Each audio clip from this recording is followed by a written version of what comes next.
I'm here at Titanic Belfast for the Community Relations Council's Annual Policy Conference 2012.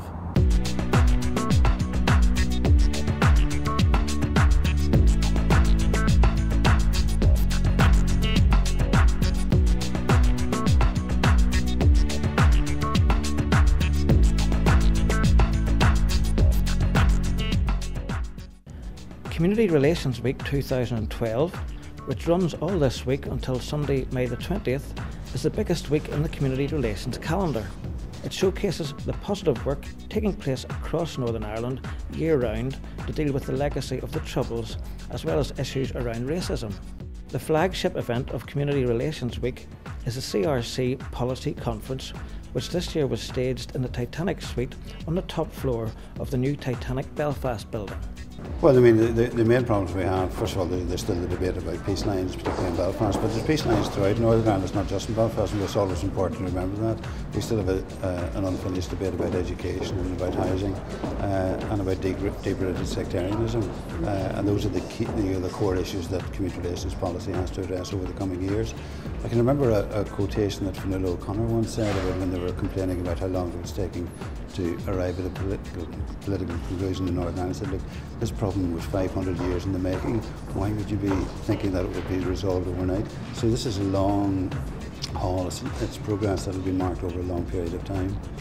I think that's absolutely vital for the future of Northern Ireland, that we build on the work that's been done by the Community Relations Council over the years, and we ensure that we move away from a them and us society to one in which society is united, which society is shared, and which sees a completely different atmosphere from that which we've been used to over the last 40 years. And how can you and your department personally help towards that goal? Well, my department has a couple of key areas. The first is the work we've been doing around interfaces to get rid of some of those walls, to open up gates, and to work with local communities to reduce tension in those particular areas. The second one is the community safety strategy, which we'll be announcing in the near future, and it is concentrated on building safer, shared and confident communities. That will apply right across Northern Ireland. We'll see delivery being done by the new policing and community safety partnerships that have just come into operation, and we'll see local people tackling local problems and finding the local solutions. I think that's a key work which is being underpinned by my department. It's important for us to come from a rural perspective to hear what CRC are saying. It's good to have a mix in the room of urban and rural experiences. We find through the No More Them and Us that rural segregation is very much an invisible barrier. So today we're coming to hear about how we can help break down those barriers with rural communities. My message this week is, first of all, to congratulate Community Relations Council on Community Relations Week, which really, I guess, gives a window into some of the great things that are happening in Northern Ireland. Second point is that this division between equality, human rights and good or community relations is an artificial construct. And I think I want to send a message out very strongly that the Equality Commission isn't like the forensic scientist, the CSI, that's only involved in looking at process and law. But we want to take a leadership role with our colleagues to really move towards a shared and better future here. And I think that equality, human rights and good relations should be equal partners moving ahead. Well, I think it's really important that the focus shifts towards what you might call the common good throughout the whole of society, so that everybody, whether they're in this wonderful place in East Belfast with Titanic Water, or whether they're still in the marginalised areas of North Belfast, that this is our city and we face the challenges together. I do think single identity work has rather had its day, and we need to focus on what we must do together. The conference title is Them and Us, and I'm not talking about them and us, I'm talking about the other ones. I'm talking about the people who aren't Protestant or Catholic, and looking at how people who don't fit into those categories are treated in this society. That's essentially what I'm doing. I'm looking first of all at the way in which the census doesn't count people who aren't Protestant or Catholic, how they actually reallocate you into those categories. I'm looking at what happens to, well, other categories of others, the others, if you like the LGBT community, and how they're treated in Northern Ireland.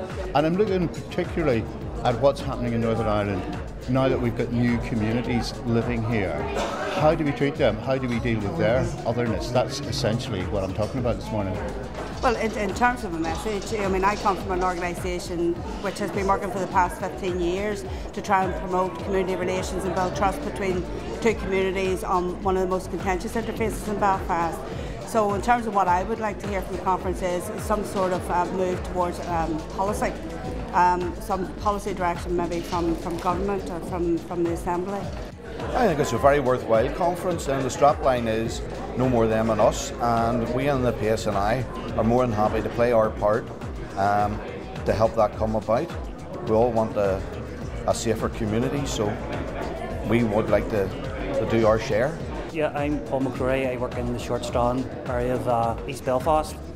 How I won the award was, I think I was nominated by several people who kept it very close to their chest. My work would involve running a full-time youth centre for the Belfast Education Library Board in Short Strand, but also having a network of colleagues and friends throughout the Protestant neighbourhoods of East Belfast. And for the last 27, 28 years, on the ground, we have been bringing young people together to engage with one another, not just about the issues that they have, but also to learn about different opportunities for to work together and socialise together. The theme, them and us, is really a challenging theme, and I think this is one of the great problems of society as a whole. We see people in these categories of them and us, and we've got to see ourselves as one people, and therefore it really challenges us to see this being worked out in our community. Well, I'm hoping to learn some new stuff today, but more importantly, what I'm looking to see is the government's response in regards to good relations, the sharing community integration policy, and how they're going to take it forward rather than sort of giving it sort of words. I think that the purpose of the conference is to get the message out there that there's a lot of work going on the ground in the context of policy in relation to this issue about no more them and us, and it's about raising awareness primarily about the work that's ongoing, but also about the challenges that we face as a society coming out of conflict.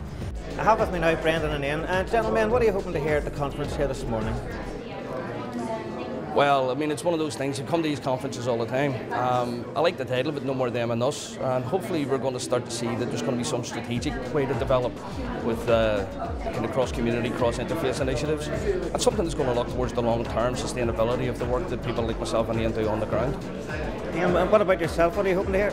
Like Brendan, I'm keen to hear people's views on No More Them and Us and what it actually means for working class communities on the ground. There's absolutely no doubt we've come a long way in this country, but there's work that needs to be done, and I'm keen, as Brendan would be, to explore the possibilities of how we take it further. I'm here from the Northern Ireland Human Rights Commission, and our message is how crucial human rights are for conflict resolution, for good community relations in any situation of post-conflict coming out of a troubled time.